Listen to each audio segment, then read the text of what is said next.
Thank you. I want to associate myself with the comments of the ranking member, both that we have to watch for xenophobic attacks on Asian Americans.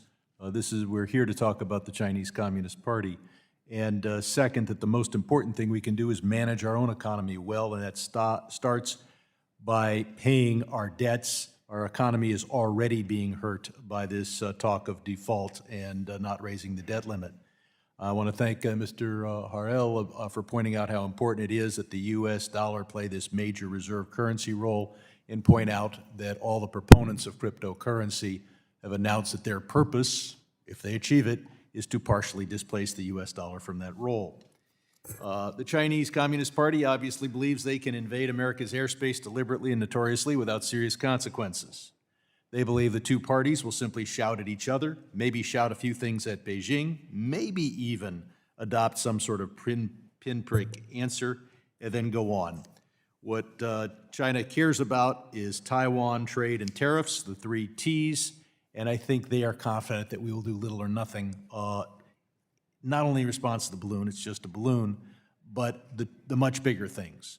Even China's defenders have got to admit that their obfuscation of the sources and initial effects of COVID have cost hundreds of thousands of lives around the world, and that their trade policies toward the United States have created a new term, or at least it was new a few decades ago, Rust Belt, to describe what they did to the industrial Midwest.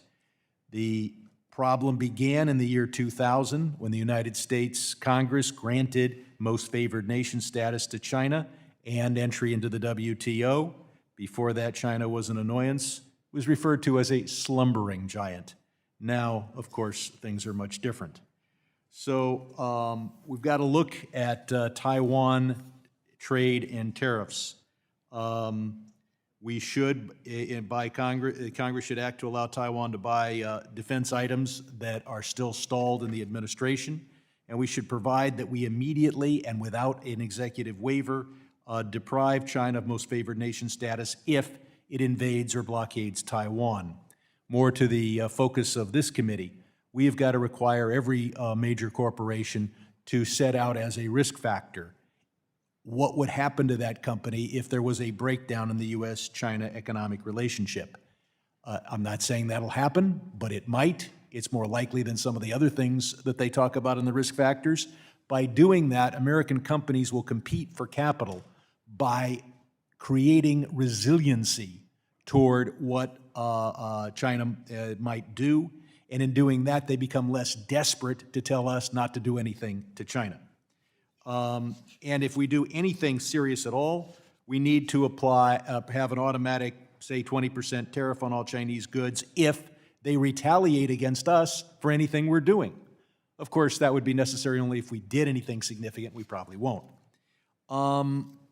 One thing that concerns me is China's ability to control the behavior of American corporations by handing out access to their market the way I hand out dog treats to my pet. Morgan Stanley was told, you better tell your investors to put 15% of their money in China, or you won't be able to do business in China. More specifically, Hollywood, which I represent, is told you can get only 40 movies into China in any 1 year. Well, what does that mean? That means that if you make a movie about Tibet, it's not going to show in China. That means if you make a movie about Tibet, none of your movies are going to go to China. And the CEO's pension bonus goes to zero if he doesn't lose his job or her job. So China controls what American corporations do. They also, therefore, control what their lobbyists do, so they have a control over what Congress does. Mr. Harrell, one proposal, and this would be rather extreme, would be to say that we impose a tariff on Chinese goods, collect a fund, and award that fund to those companies that can show that they've been unfairly treated by China. So that if you can't get your movie into China because you made movies about Tibet, or you won't recommend to your investors this or that China wants, instead of making profits in Beijing, you make your profits here in Washington by going to this board and getting an award. Comment. Thank you very much, and I realize I have just a couple of seconds. First, Congressman, I think you've started in exactly the right place. that we need to be putting pressure on companies to better understand their own China risks. Some are doing that, but not all of them, and more of them need to step up and do it. And then second, I do think we need, with our allies and partners, a solution to these growing instances of Chinese economic coercion we're seeing against American companies, Canadian companies, European companies, Asia, all over the world. I think that has to include a threat of retaliation on China if they keep doing that, as well as some ways to help impacted companies dodge or sort of compensate for what they're losing.